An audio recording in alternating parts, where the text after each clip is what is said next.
மலையாளம் பேசுறவங்க இல்லைங்க, எங்களுடைய கிளஸ்டர் பள்ளிக்கூடத்தில் எங்களுக்கு மலையாளம் சொல்லிக் கொடுக்க வேண்டும் என்றால் புதிய கல்விக் கொள்கையில 3வது மொழி மலையாளம்.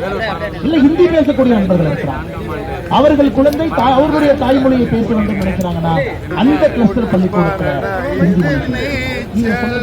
இது என்ன தப்பு? இது எதற்கு எதிர்க்கிறாங்க? இவருடைய குழந்தைகள் கான்வென்ட் பள்ளியிலே பல மொழிகளை படிக்க வேண்டும், ஆனா நம்முடைய குழந்தைகள் அரசு பள்ளியில 2 மொழியை மட்டும் படிக்க வேண்டும். 70 ஆண்டு காலமாக அந்து போன ரீலை ஓடிக்கிறார்கள். அதனால் இந்த முறை நீங்கள் வினோஜ் பி செல்வம் அவர்களை வெற்றி பெற செய்யும் பொழுது ஒரு எம்பி மட்டும் கிடைக்கலீங்க, சென்னையினுடைய தலைநகர தலையெழுத்தை மாற்றக்கூடிய ஒரு வல்லமை பொருந்திய தலைவர் உங்களுக்கு கிடைக்கிறார். அது நல்லா உணர்ந்துக்கிறேன். 2026 இது முக்கியம். இந்த எம்பி எல்லாம் வச்சுட்டாங்க ஐயா, 2026 ஆட்சி மாற்றம் நாம் கொண்டு வர முடியும். ஆனால் நீங்க சாதாரணமா ஏதோ பாராளுமன்றத்துக்கு ஓட்டு போட்டு நினைக்காதீங்க. நல்ல ஒரு தலைவரை நீங்கள் பெற்றுக் கொண்டீர்கள். இந்த பகுதியில வேலை செய்ய வேண்டும் என்று நினைக்கக்கூடிய தலைவர், மாற்றத்தை கொடுக்க வேண்டும் என்று நினைக்கக்கூடிய தலைவர். ஆனால் இந்த ஒரு ஓட்டு என்பது ஒரு எம்பியை மட்டும் தேர்ந்தெடுக்கிறது. சென்னையினுடைய அரசியல் வரலாற்றை இது புரட்டி போட போகிறது. 2026 அரசியல் மாற்றத்திற்கு இது வித்திட போகுது. அன்பு சகோதரர்கள் இருக்கிறவங்க எல்லாம் நீங்க தெளிவா யோசிங்க, நல்லா யோசிங்க. அடுத்த 20 நாட்கள் நம்ம எல்லாம் வினோஜ் பி செல்வம் அவர்கள் வேலை செய்யலாங்களா? நானும் அவருக்கு வேலை செய்வதற்காகத்தான் இங்கே வந்திருக்கின்றேன். என்னுடைய தொகுதியிலிருந்து இங்கே வந்து அவருக்கு பிரச்சாரம் செய்வது நான் அவருக்கு செய்யக்கூடிய வேலை. காரணம், 20 நாட்கள் நம்முடைய வேட்பாளருக்கு நாம் வேலை செய்தால்தான் அடுத்த 5 ஆண்டுகள் அவர்கள் நமக்கு வேலை செய்வார். நல்லா புரிஞ்சுக்கலாம். தயாநிதி மாறன் அவங்கள போல போட்ல நமக்கு சாமானிய ஒரு மனிதன் கரையில வரணும், மக்களை பார்த்து கேட்கணும், எப்படி இருக்கீங்க. மழை வெள்ளம் வந்தால் முதல் ஆளாக ஓடி வர வேண்டும், அல்லது மழை வெள்ளம் வந்தால் கூட அது வரக்கூடாது. அதுபோல திட்டங்களை செய்யக்கூடிய.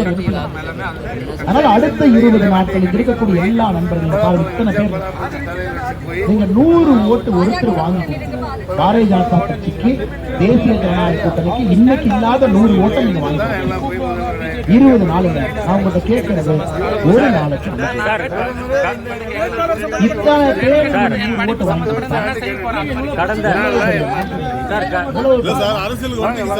அதனால் நாமும் இந்த மாற்றத்திலே ஒரு பங்குதாரராக இருக்கிறோம்.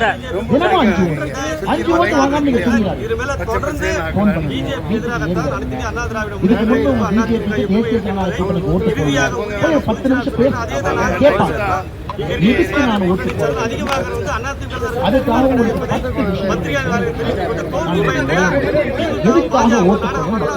அதாவது இதுவரை பாரதிய ஜனதா கட்சிக்கு வாக்களிக்காதவர்கள், தேசிய ஜனநாயக கூட்டணிக்கு வாக்களிக்காதவர்கள், கடந்த அதிமுக எம்பியே எதுவுமே செய்யலன்னு சொல்லிருக்காங்க. கடந்த அதிமுக எம்பியே எதுவுமே செய்யல. இந்த அதிமுக உங்களுக்கு அடுத்த 20 நாட்கள் நீங்கள் இதை எதுவுமே செய்யல. ஐயா, இங்க இருக்கக்கூடிய எல்லோருமே பொருளாதாரத்துக்காகத்தான் வாழ்க்கை நல்லா சம்பாதிக்கணும், குழந்தைகள் நல்லா படிக்கணும். மருத்துவமனைக்கு நம்முடைய கையில் பணத்தை எதிர்பார்த்து இன்னொருத்தர் மலையாளம் பேசுறவங்க இருக்கு. இல்லைங்க, எங்களுடைய கிளஸ்டர் பள்ளிக்கூடத்தில் எங்களுக்கு மலையாளம் சொல்லிக் கொடுக்க வேண்டும் என்றால் புதிய கல்விக் கொள்கையில 3வது மொழி மலையாளம்.